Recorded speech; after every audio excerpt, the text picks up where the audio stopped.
Gross domestic product. The overall economic condition of a nation is defined as the gross domestic product, or GDP. Now, GDP measures a nation's economic output over a limited time period, such as a year. So, it could be over a month, a year, a decade, but it is a limited amount of time, and it looks at the nation's output over that time, and the gross domestic product, or GDP, is calculated. There are two different ways to calculate it. One is the expenditures approach. The expenditures approach calculates the GDP based on how much money is spent in each individual sector.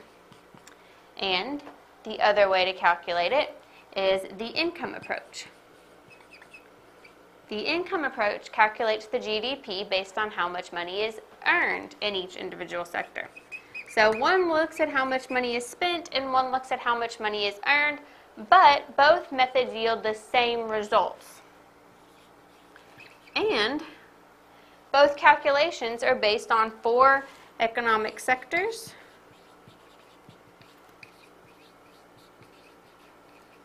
that make up a country's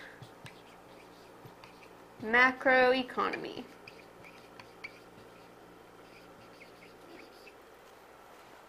And these are the 4 sectors. So whenever we talk about the expenditures approach is based on how much money is spent in each individual sector, these are the sectors. Or how much is earned in each individual sector during the income approach, these are the sectors. First, we've got consumers. Consumers are the people who are buying the products.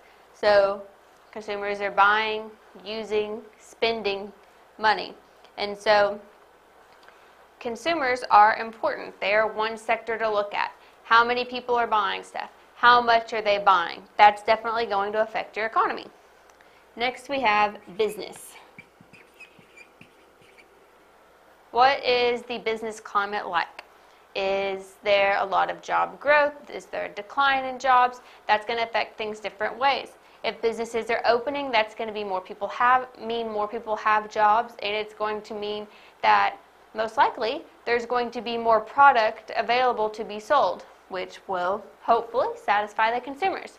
If business is declining, businesses are closing, that means there are going to be fewer products available in the market, and that means that people are going to be losing their jobs, which means they're going to have less to put into the market. So that's going to take away some of your consumers. The third sector you're going to look at is government.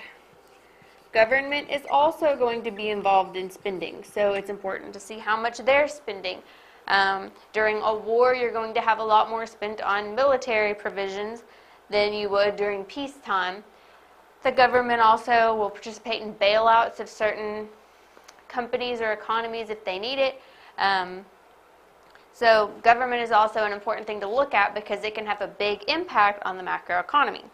And then the last section or sector is the foreign sector.